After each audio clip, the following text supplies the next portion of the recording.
কোরবানি না করে সেই টাকা যদি বন্যার্তদের মাঝে সাহায্যের জন্য দান করা হয়, এই বিষয়টি কেমন? বন্যায় অতিরিক্ত জলাবদ্ধতায়, চিকিৎসার অভাবে কিংবা যদি কেউ ক্ষুধার যন্ত্রণায় দুর্ভিক্ষে মারা যায়, তারা কি শহীদে মৃত্যু লাভ করবে? বর্তমানে বাংলাদেশের সিলেট, নোয়াখালী সহ বিভিন্ন অঞ্চলে বন্যা চলে, তাই কোরবানি না করে সেই টাকা যদি বন্যার্তদের মাঝে সাহায্যের জন্য দান করা হয়, এই বিষয়টি কেমন? না, প্রয়োজনে এত দয়ালু যারা কোরবানি দিতেই হবে, কারণ কোরবানি যার উপর ওয়াজিব সে যদি কোরবানি না দেয়, ইবনে আবিদিন শামীর মতে সে ফাসেক। বিগায়ের ওজর, যার উপর কোরবানি ওয়াজিব সে যদি কোরবানি না দেয়, ইবনে আবিদিন শামী রহমতুল্লাহ ফতোয়া, সে ফাসেক।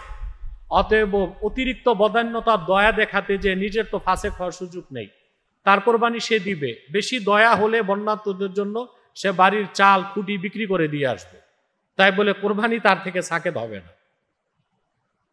আসলে একটা চক্র বাংলাদেশে আছে যারা মানুষকে, যারা হিন্দুত্ববাদী, পৌত্তলিকতায় বিশ্বাসী, তাদের এজেন্ট, তাদেরকে সবসময় দেখেছি কোরবানি থেকে মানুষকে নিরাসক্ত করার চেষ্টা করে, তারাই এসব কথা বলে।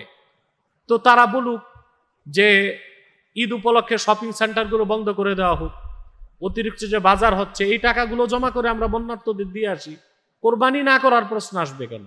বরং কোরবানি দেওয়ার মাধ্যমে যে গোশতগুলো হবে এগুলো যে বন্যার্তদের দিয়ে আসলে বেশি সওয়াব হবে, তাই বলে কোরবানি বাদ দেওয়া যাবে না। বন্যার্তদের কি দিতে হবে? খাদ্য সহায়তা সবচেয়ে বেশি দরকার, আর এই বন্যার্ত অবস্থায় তাদের পুষ্টি সহায়তা বেশি দরকার। সেজন্য তো বেশি বেশি কোরবানি দেওয়া উচিত, আর গোশতগুলো তাদের দিয়ে আসা উচিত। কোরবানিকে বাদ দেবার সুযোগ নাই, যার উপর ওয়াজিব তাকে কোরবানি দিতে হবে। বন্যায় অতিরিক্ত জলাবদ্ধতায়, চিকিৎসার অভাবে কিংবা যদি কেউ ক্ষুধার যন্ত্রণায় দুর্ভিক্ষে মারা যায়, তারা কি শহীদে মৃত্যু লাভ করবে? যদি ঈমানদার মুমিন অবস্থায় ক্ষুধার যন্ত্রণায় কিংবা বন্যার পানিতে মৃত্যুবরণ করে, আল্লাহ তাকে শাহাদাতের মর্যাদা দান করবেন। তবে সুহাদা বা শহীদগণের রাতবাব ভিন্ন ভিন্ন। যুদ্ধের ময়দানে যারা শাহাদাত বরণ করে তাদের মর্যাদা সর্বোচ্চ।